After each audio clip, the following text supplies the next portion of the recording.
राम राम दोस्तों, जय श्री कृष्णा, श्री शिवाय नमस्तुभ्यम। सोमवार व्रत की कथा। भगवान शिव जो भी सोमवार का व्रत करता है, भगवान शिव उसकी सभी मनोकामनाएं पूरी करते हैं। सोमवार का दिन भगवान शिव को प्रसन्न करने के लिए अति ही उत्तम दिन है। इस दिन जो भी सोमवार का व्रत करता है, उनकी भगवान शिव जल्दी ही मुराद पूरी कर देते हैं। सोमवार के व्रत को लेकर मान्यता है कि इस व्रत को करने से भगवान शिव भक्तों की मुरादें जल्दी ही पूरी कर देते हैं। सोमवार का दिन भगवान शिव को समर्पित है, इसीलिए इस दिन भगवान शिव की पूजा और व्रत करने का महत्व और भी ज़्यादा बढ़ जाता है।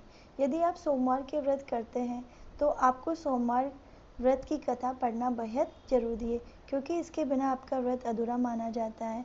सोमवार व्रत की कथा इस प्रकार है। देवों के देव महादेव बहुत ही भोले माने जाते हैं, इसीलिए उनका एक नाम भोलेनाथ भी है। पौराणिक मान्यता अनुसार भगवान शंकर को प्रसन्न करने के लिए किसी भी तरह के खास विशेष पूजन की आवश्यकता नहीं होती है, क्योंकि कहा जाता है कि वो तो भोले हैं और भक्त की मन की क्षणिक मात्र की भक्ति से भी वो प्रसन्न हो जाते हैं। अगर आप भी शिव भक्ति और शिव कृपा पाने के लिए सोमवार का व्रत करते हैं तो इस कथा से भोलेनाथ को प्रसन्न कर सकते हैं।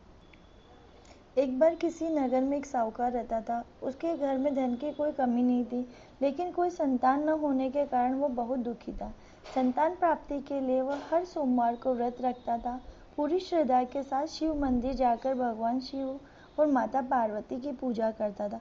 उसकी भक्ति देखकर एक दिन माँ पार्वती प्रसन्न होकर भगवान शिव से साहूकार की मनोकामना पूर्ण करने का निवेदन किया। पार्वती जी के आग्रह पर भगवान शिव ने कहा, हे पार्वती, इस संसार में हर प्राणी को उसके कर्मों का फल मिलता है। जिसके भाग्य में जो है उसे भोगना ही पड़ता है।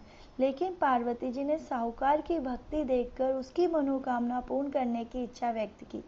माता पार्वती के आग्रह पर शिवजी ने साहूकार को पुत्र प्राप्ति का वरदान तो दिया, लेकिन उन्होंने बताया कि यह बालक 12 वर्ष तक ही जीवित रहेगा। माता पार्वती और भगवान शिव की बातचीत को साहूकार सुन रहा था, इसीलिए उसे ना तो इस बात की खुशी थी और ना ही दुख।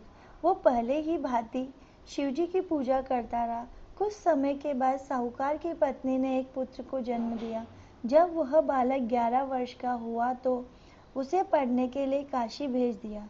साहूकार ने पुत्र के मामा को बुलाकर उसे बहुत सारा धन देते हुए कहा, तुम इस बालक को काशी विद्या प्राप्ति के लिए ले जाओ। तुम लोग रास्ते में यज्ञ कराते जाना, ब्राह्मणों को भोजन दक्षिणा देते हुए जाना।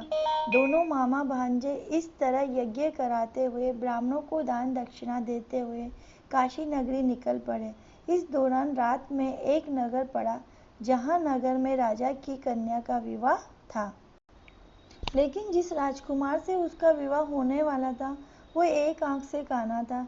राजकुमार के पिता ने अपने पुत्र को काना होने की बात को छुपाने के लिए सोचा, क्यों न उसे साहूकार के पुत्र को दूल्हा बनाकर राजकुमारी से विवाह करा दूं। विवाह के बाद इसको धन देकर विदा कर दूंगा। राजकुमारी को अपने नगर ले जाऊंगा। लड़के को दूल्हे के वस्त्र पहनाकर राजकुमारी से विवाह करा दिया। साहूकार का पुत्र ईमानदार था, उसे यह बात सही नहीं लगी, इसलिए उसने अवसर पाकर राजकुमारी के दुपट्टे पर लिखा कि तुम्हारा विवाह तो मेरे साथ हुआ है, लेकिन जिस राजकुमार के संग तुम्हें भेजा जाएगा वो एक आंख से काना है। मैं तो काशी पढ़ने जा रहा हूँ। जब राजकुमारी ने चुन्नी पर लिखी बातें पढ़ी तो उसने अपने माता पिता को यह बात बताई।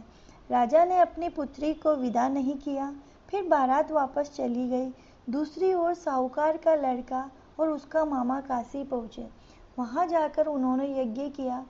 जिस दिन लड़का 12 साल का हुआ उस दिन भी यज्ञ का आयोजन था। लड़के ने अपने मामा से कहा, मेरी तबीयत कुछ ठीक नहीं है। मामा ने कहा, तुम अंदर जाकर आराम कर लो। शिवजी के वरदान अनुसार कुछ ही देर में उस बालक के प्राण निकल गए। मृत भांजे को देख उसके मामा ने विलाप करना शुरू कर दिया।